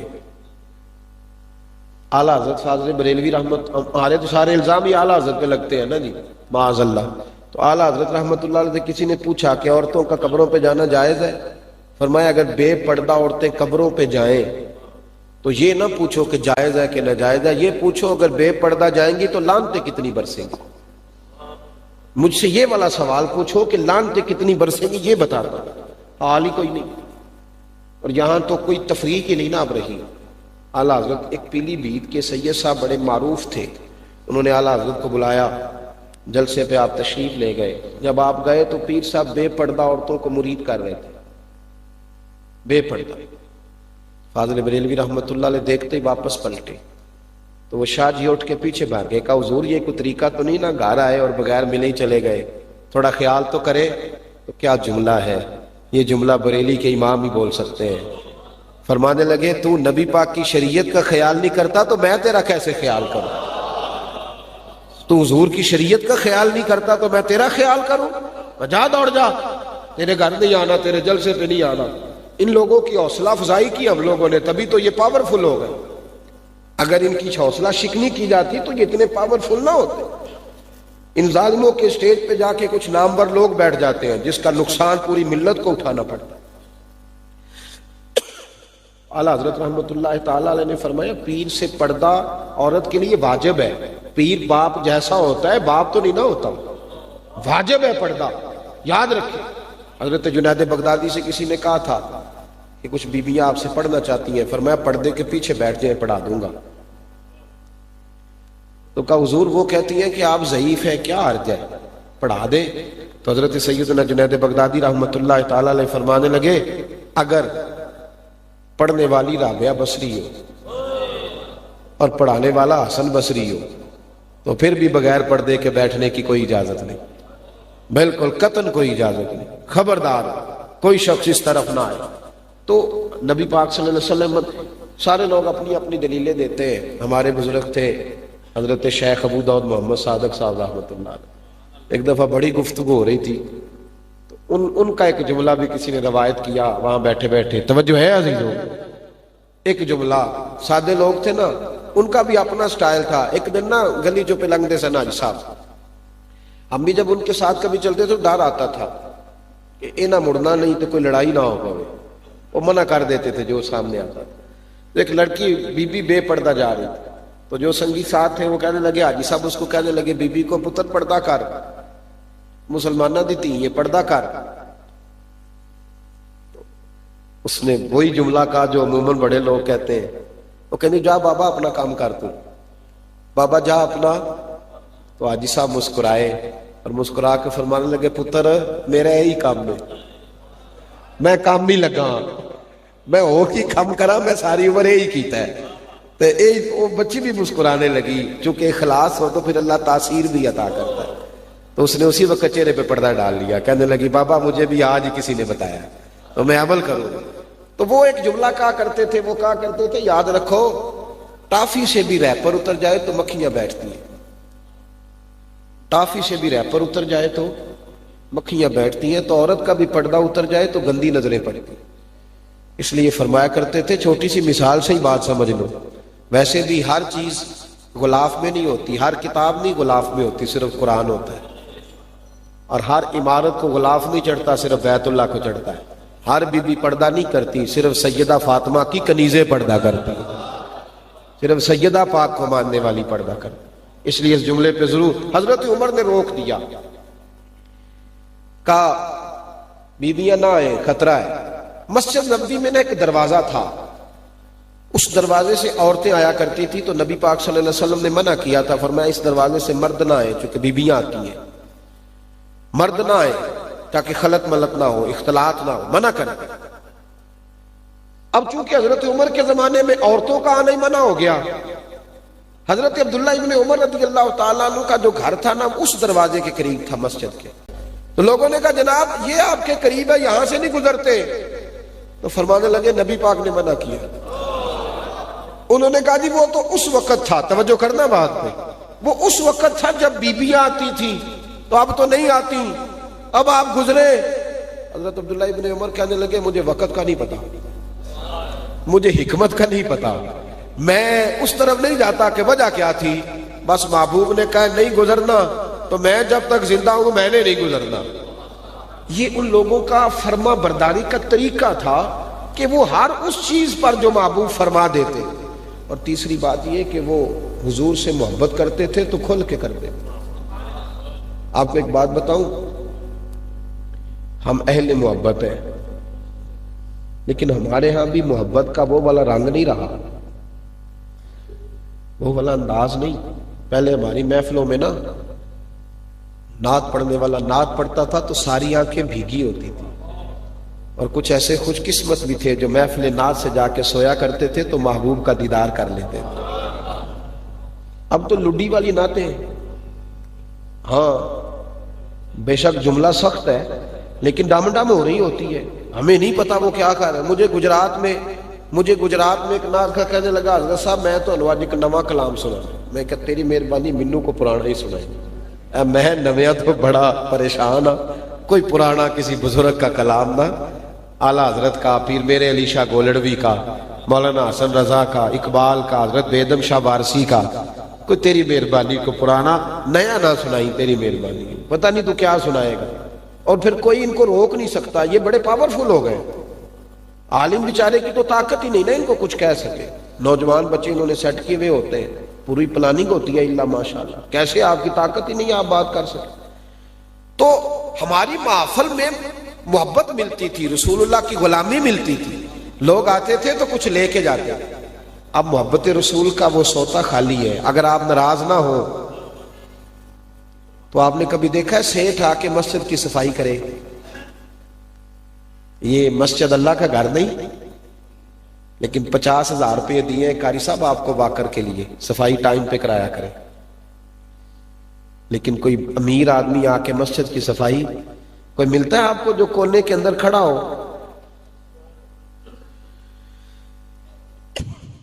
اور ایک کونے میں بیٹھ کے درود شریف پڑھ رہا ہو؟ ملتے ہیں لوگ ایسے؟ ختم ہو گیا مسئلہ. وہ جو عشق تھا، وہ جو پیار تھا، وہ جو جنون تھا. طبقات ابن سعد میں حضرت عبداللہ مزنی کی بات لکھی ہے. وہ کہتے ہیں میں یتیم تھا، والد میرے فوت ہو گئے تو میری اماں نے دوسرا نکاح نہیں کیا کہ ستیلا باپ آئے گا تو پتہ نہیں کیا کرے گا. مائیں تو قربانی دے ہی لیتی ہیں، جب بچوں کی باری آتی ہے تو ان سے نہیں دی جاتی، ان کے لیے مشکل ہو جاتا ہے. کہتے میرے چچا نے مجھے پالا، میری اماں بیٹھی رہی، میں جوان ہو گیا، اللہ نے میرے اوپر کرم کیا کہ میں رسول اللہ کا غلام بن گیا. چچا میرا بڑا پکا کافر تھا، اسلام کا بڑا شدید مخالف تھا معاذ اللہ. عبداللہ مزنی کہتے میں حضور کا غلام ہوا تو روز اندر تڑپ پیدا ہوتی تھی کہ کاش مجھے میرے محبوب کا جلوہ نظر آئے. امام سخاوی نے لکھا ہے، فرماتے ہیں لوگ مجھ سے آ کے روز یہ پوچھتے ہیں کہ حضرت جی کوئی ایسا درود بتائیں جس سے نبی پاک کا دیدار نصیب ہو. یہ اہل سنت کی خیر تھی یہ والی، لیکن اب کوئی نہیں پوچھتا. یہ پہلے لوگ مدینے جانے کے لیے بھی وظیفے پوچھتے تھے، اب پیسے ہی بڑے آ گئے، اب کون رو کے جاتا ہے؟ اب تو ٹکٹیں کنفرم ہیں، پہلے سے پیکج بنے ہوئے. وہ دور نہیں رہا، ورنہ پہلے لوگ حضور کے دیدار کا، اب تو جو بھی وظیفہ پوچھتا ہے یہی پوچھتا ہے کہ جناب دکان بس گاہ ختم نہیں ہونا چاہیے. تو دنیا داری رہ گئی ہے، درباروں پہ بھی، آستانوں پہ بھی، ہر جگہ آئیں اور مرادیں پائیں. آئیں اور مرادیں پائیں نہیں، آئیں اور محبت رسول پائیں. یہ آستانے کا فیض ہے. تو یاد رکھیں، عبداللہ مزنی کہتے میرے اندر روز تڑپ پیدا ہوتی تھی کہ میں نبی پاک کا دیدار کروں، میں حضور کی خدمت میں جاؤں. لیکن جب بھی میں جا کے اماں سے کہتا نا اماں میرا دل نہیں لگتا، تو میری ماں کہتی بیٹا تیرا چچا بڑا ظالم ہے اور تیرے اوپر بڑی نیکیاں ہیں، تو وہ تجھے کبھی بھی نہیں برداشت نہیں کرے گا.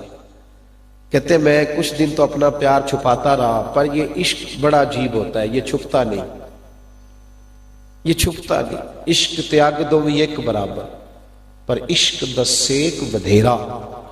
اگ تے ساڑے ککھ تے کانے تے عشق ساڑے تن میرا. اگ دا دارو می تے پانی، کوئی دسے ہے عشق دا دارو کیڑا. بلے شاہ تے کچھ نہیں بچدا جتھے عشق ہوراں دا ڈیرا. کہتے میں پریشان رہتا تھا. اب یہ تڑپ جو ہوتی ہے نا، محبت اپنا رستہ بناتی ہے. کہتے ایک دن پریشان ہو کے اماں کے پاس گیا، میں نے کہا اماں نہیں گزارا ہوتا، اب میرا گزارا. آپ یقین کریں بچے پتہ ہے عاشق رسول کیسے بنیں گے؟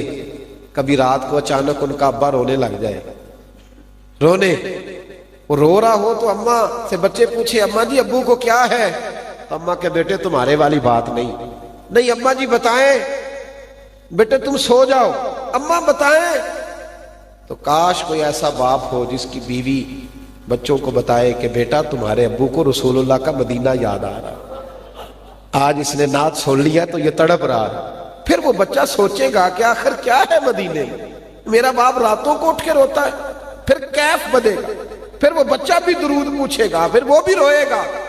یاد رکھے عبداللہ مزنی کہتا میں تڑپ گیا اور ماں کے پاس بیٹھا. میں نے کہا ماں میرا گزارا نہیں ہوتا، میں نے مدینے جانا ہے. کہتے ماں ماں ہوتی ہے. کہنے لگی بیٹے جا تجھے میری طرف سے اجازت ہے، جا دیکھی جائے گی. میں نے تیری خاطر زندگی بتا دی، اب میں تیری آنکھوں کے آنسو کیسے دیکھوں؟ جا تو. کہتے ہیں میں چچا کے سامنے آ کے کھڑا ہو گیا. میں نے کہا چاچا کیا بات ہے؟ وہ چپ کر کے کھڑا. بول کدھر آئے ہو؟ گردن جھک گئی. چچا کو یہ تو پتا تھا کہ مسلمان ہو گیا ہے. کہتے ہیں میں نے تیسری دفعہ گردن اٹھائی. میں نے کہا چچا اب نہیں ٹائم گزرتا، لگ کئی مہینے تے برس گئے تے او دی دید نو دید دے ترس گئے. اب میرا گزارا نہیں ہوتا، مہربانی کر مجھے جانے دے. چچا کہنے لگا مجھے پتا تھا تو ایک دن ایسا کرے گا، مجھے خبر تھی. وہاں جائے گا؟ کہاں؟ کہنے لگا تجھے پتا ہے جس گھر میں تو رہتا ہے وہ میں نے لے کے دیا ہے. عبداللہ مزنی گردن ہلائی. کا پتا ہے؟ کہا وہ جو گھر میں ہر آسانی اور سہولت ملی ہے میں نے دی ہے. کا پتا ہے؟ تیری جیب میں جو پیسے ہیں وہ میرے دیے ہوئے. کا پتا ہے؟ کہا پھر سارا کچھ چھوڑ کے جانا پڑے گا. تو نظر اٹھائی، آنکھیں کھولی. کہنے لگے چاچا میں سارا کچھ سوچ کے آیا ہوں، میں سوچ کے آیا ہوں. مجھے پتا تھا تو ایسے ہی کہے گا، مجھے پتا تھا چاچا، میں نے سوچ لیا. گھر بھی تو رکھ لے، مکان بھی تیرا، حویلی بھی تیری، جانور بھی تیرے. چچا جیب میں جو ہے وہ بھی تیرا، میرے حصے میں صرف نبی کا مدینہ آنا چاہیے. میں دیدار کے لیے جانا چاہتا ہوں، مجھے جانے دے. اور بھائی طبقات ابن سعد میں اس درویش کا اس رنگ میں یہ ساری داستان محبت موجود ہے. کہتے ہیں جب میں پلٹا نا، چچا نے کہا چل ٹھیک ہے دفع ہو جا. کہتے ہیں پلٹا نا جب میں نے روک تو چچا پھر بولا. کہنے لگا یہ جو کپڑے تو نے پہنے یہ بھی میں نے خرید کے دیے. کہتے ہیں میں نے وہ کپڑے بھی اتارے. خواجہ غلام فرید بول پڑے. شعر بڑا عمدہ ہے، آپ کو سمجھ آیا تب بھی ٹھیک ہے. ویسے صوفیاء کو پڑھنا اور ان کو سمجھنا اور ان کے پیچھے بھاگنا میرا کچھ ذوق رہا ہے بچپن سے. خواجہ صاحب کا شعر ہے، سمجھ آئے تو ٹھیک ہے، نہ آئے تو پھر بھی بڑا مزہ دے گا. خواجہ صاحب فرمایا کرتے تھے تن تندور ہڈاں دا بالن تے اسی ہاواں نال تپایا. کپ کپ مکیاں پیڑے کیتے اتو عشق پلے تھل لایا. تن دا سالن من دی ہانڈی تے لون صبر دا پایا. غلام فریدہ وے میں ساری تیری، تینوں وجہ یقین نہیں آیا؟ میں ساری تیری، تھوڑی تھوڑی نہیں، میں ساری تیری، تینوں وجہ یقین نہیں آیا. کہتے کپڑے بھی اتارے، ننگا ہو گیا. جب کوئی یوں مدینے جاتا ہے نا روپیہ جوڑ کے، تو پھر میں دیکھتا ہوں وہ پھر مدینے کی گلیاں بھی چومتا پھرتا ہے، وہ تڑپتا ہے. مجھے سنگی پوچھتے ہیں، کہتے ہیں حضرت جی کچھ بندے خشک واپس آ رہے ہیں، کچھ روتے ہوئے آ رہے ہیں. میں نے کہا میری سوچ ہے، غلط بھی ہو سکتی ہے. یہ جو واپس آ رہا ہے نا ہنستا ہنستا، اس کو پتا ہے میں امیر ہوں، اگلے مہینے پھر آ جاؤں گا، اگلے سال پھر آؤں گا. یہ جو روتا ہوا آ رہا ہے نا یہ غریب آدمی ہے، اس بیچارے کو پریشانی ہے، پتہ نہیں دوبارہ آ سکوں گا کہ نہیں. اس کا رنگ اور عبداللہ مزنی کہتے ہیں کپڑے بھی اتارے اور ماں کے پاس گیا. میں نے کہا ماں میں ایک دن پہلے بھی تو ننگا پیدا ہوا تھا نا، اور تو نے کپڑے دیے تھے، تو جب کوئی نہ پوچھے تو مائیں پوچھا کرتی ہیں، مہربانی کر میں پھر ننگا ہو گیا ہوں. کہتے ماں نے 2 عورتوں والے دوپٹے دیے، ایک میں نے باندھ لیا، ایک میں نے اوڑھ لیا. طبقات ابن سعد میں موجود ہے. فرماتے ہیں میں آدھی رات تہجد کے وقت، ٹھنڈ بڑی تھی، مدینے پہنچا. سوچ رہا تھا آدھی رات ہے، کسی کو جگاؤں گا کیسے، محبوب تک پہنچوں گا کیسے، کیا بنے گا. کہتے ابھی میں مسجد نبوی کے دروازے پہ پہنچا تھا کہ بلال حبشی کھڑے تھے. کہنے لگے عبداللہ تیرا نام ہے؟ میں نے کہا میرا ہی ہے. کہنے لگے آجا یار ساری رات ہو گئی تیرا انتظار کرتے. محبوب نے فرمایا تھا ایک میرا غلام آ رہا ہے. ساری رات بے خبر ہو جو غلاموں سے وہ آقا کیا ہے. عبداللہ مزنی فرماتے بلال نے کھجوریں کھلائی، دودھ پلایا، کمبل اڑایا. فرماتے مدینے میں سب سے لاڈلا غلام تھا نبی پاک کا. فرماتے میں لاڈلا تھا. ایک دن عبداللہ مزنی ذکر کر رہے تھے، تھوڑا اونچا کرنے لگے، اللہ اونچا ہونے لگا. نبی پاک صلی اللہ علیہ وسلم نے فرمایا جب کوئی نماز پڑھ رہا ہو، تلاوت کر رہا ہو، سویا ہو تو اونچا ذکر نہ کرو. تو ایک دن فجر میں اونچا کرنے لگے. حضرت عمر نے منع کر دیا، فرمایا چپ کر کے کر، دیکھ نہیں رہا لوگ ساتھ بیٹھے، آہستہ کر. اب کسی نے ڈانٹا نہیں تھا نا، میں تو لاڈلا تھا.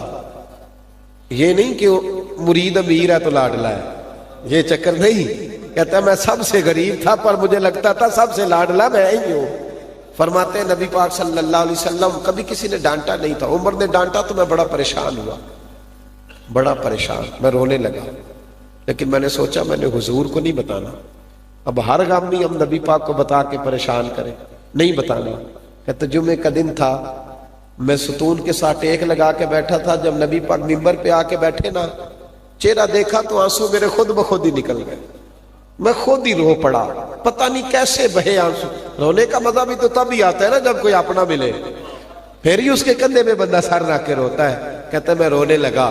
جب میں رویا تو قربان جاؤں محبوب مجھے اگر بلا لیتے تو میں سر کے بال آتا، لیکن نبی پاک نے ممبر چھوڑا. میرے پاس آئے، مجھے کندھوں سے پکڑ کے اٹھایا، سینے سے لگایا. میں کھل کے رویا. کیوں روتے ہو؟ عرض کی حضور کچھ نہیں، غلطی ہو گئی، عمر نے ڈانٹا ہے، صحیح کیا ہے، آپ نے منع کیا اونچا ذکر نہیں کرنا. میں کر رہا تھا تو عمر نے منع کیا، بس ایسے بات لگ گئی ہے دل پہ. حضور نے فرمایا بلاؤ نا عمر کو، بلاؤ نا ذرا، جیسے بچوں کو بلایا جاتا ہے. کہتے عمر آئے تو حضور نے فرمایا باقیوں کو ڈانٹ لیا کر، اسے کچھ نہ کہا کر، یہ بڑی قربانیاں دے کے آیا ہے، اسے نہ کہا کر. ٹھیک ہے. حضرت انس کہتے ہیں تھا بڑا نصیبوں والا. بخار چڑھا اور حضور کے سامنے روح پرواز کر گئی. کہتے ہیں اتنے آنسو حضور کو بہاتے کبھی نہیں دیکھا جتنے آج بہائے. حضور نے جنازہ پڑھایا. مدینے میں رواج تھا کہ قریبی رشتہ دار قبر میں اتارتے تھے. اس کا تو اپنا تھا ہی کوئی نہیں نا، اسی کسی دے کچھ نہیں جے لگتے، نہ کوئی ساڈا دردی تھا ہی کوئی نہیں. کہتے ہیں جب قبر میں اتارنے کی باری آئی تو شیخین کریمین حضرت ابو بکر اور جناب عمر اترے. کہا لاؤ ہم رکھتے. تو حضور نے فرمایا نہیں بھائی تم باہر نکلو. حضور ان کا کوئی نہیں اپنا، فرمایا میرے ہاتھوں پہ رکھو. محبوب خود اترے قبر میں، خود نبی پاک اترے اور میرے رسول کریم سید عالم صلی اللہ علیہ وسلم نے یوں کر کے اپنے ہاتھوں پہ رکھا، دونوں ہاتھوں پہ، جیسے کبھی ماں بچے کو اٹھاتی ہے. توجہ ہے نا میری بات پر؟ کہتے ہیں یوں حضور نے ہاتھوں پہ رکھا اور پھر میرے کریم رسول نے ایک دفعہ چہرہ دیکھا اور 2 قطرے آنسوؤں کے ہم نے حضور کے ان کے کفن پر گرتے دیکھے. اور پھر وہ بیدم شاہ وارسی بڑی خوبصورت بات کر گئے. کہنے لگے جب میں مرا تو فرشتے میرا کفن ٹٹولنے لگے کہ کیا لے کے آیا. پسے مردن فرشتوں نے جو تلاشی لی تو کیا نکلا، فقط ایک دل کے گوشے سے خیال مصطفیٰ نکلا. بھائی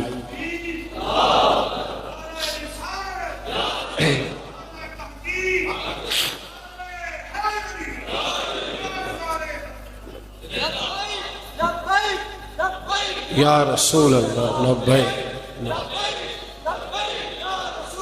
جزاک. سنیے، ایک تو ایمان میں پختگی لائے، دوسرا غلامی کھل کے کرے، تیسرا حضور سے پیار کرے، تنہائی میں درود شریف پڑھا کرے. یہ محفلوں میں نا کئی دفعہ میرے جیسے بندے بھی ریاکاری کر جاتے، ہو جاتی ہے، اللہ ہمیں معاف فرمائے. تنہائی میں درود پاک پڑھا کرے، اکیلے میں بھی نعت سنا کرے، اکیلے میں بھی نعت سنا. وہ جو ذوق دے گی وہ کچھ نرالا ہی دے گی. کبھی کبھی اکیلے میں بھی نعت سنے اور پھر دین کی نصرت کرنے کی کوشش کریں. ہماری ذمہ داری ہے. مسجدیں اس طرح بھریں گی کہ آپ باہر نکلیں. دیکھیں نا، مسواک کرنا سنت ہے نا نبی پاک کی. طائف کے بازاروں میں گلی گلی دین کی دعوت دینا بھی سنت ہے. کھانے کے درمیان میٹھا کھانا سنت ہے اور پتھر کھانا بھی سنت ہے. تو اس سنت پر بھی کبھی توجہ دیں. ذرا نکلیں اپنے گلی محلے میں، بازار میں، بے نمازیوں کو کہیں. آپ کا دل دکھنا چاہیے کہ یہ بندہ نماز کیوں نہیں پڑھتا. کبھی آپ دیکھیں نا کسی کو جو غیر شرعی حرکت کر رہا ہے تو اگر دل میں ٹیس نہیں اٹھتی تو اس کا مطلب یہ ہے کہ ابھی حضور کا یہ والا جو حق ہے نا کہ دین کی تم نے نصرت کرنی ہے، یہ بھی پورا نہیں ہوا. میں طبی طور پر کچھ اس قدر زیادہ بحال نہیں تھا، کچھ سفر کی کثرت ہے، کچھ ہم لوگ نازک مزاج ہوتے ہیں، سخت کام نہیں نہ کرتے تو بیمار بھی جلدی ہو جاتے ہیں. اس لیے کچھ طبیعت پہ ایسا بوجھ تھا، لیکن میں دعا کر رہا تھا بیٹھے بیٹھے کہ حضرت جن لفظوں کے ساتھ کہہ رہے ہیں، اللہ کرے. حضرت ابو بکر صدیق کی جب کوئی تعریف کرتا تھا تو آپ کہتے تھے اے اللہ، یہ جو میرے بارے میں کہہ رہا ہے میں اس سے زیادہ اپنے آپ کو جانتا ہوں اور تو مجھ سے زیادہ مجھے جانتا ہے. لہٰذا میں نے نہیں اسے کہا کہ تو ایسا کہہ، یہ اپنی مرضی سے کہہ رہا ہے، تو مہربانی کر مجھے اس طرح کا بنا دے جس طرح کا یہ کہہ رہا ہے۔ تو اللہ کرے ہم اس طرح کے بن جائیں، اپنے آپ کو سمیٹیں، حضور کے قدموں میں ڈالیں۔ خشک نمازیں پڑھو گے تو پھر وہ بوجھ بنیں گی، مصطفیٰ کی غلامی کر کے پڑھو گے تو تہجد میں اٹھنا بھی آسان ہو جائے گا، پھر آسان ہو جائے گا۔ محبوب سے محبت کریں، جو کچھ میں کہہ سکا اللہ قبول فرمائے، دوران گفتگو جہاں بھول گیا اللہ درگزر فرمائے، ہمیشہ مدحت خیر الانام میں گزرے، دعا ہے یہ عمر درود و سلام میں گزرے۔ آخر دعوی ان الحمدللہ۔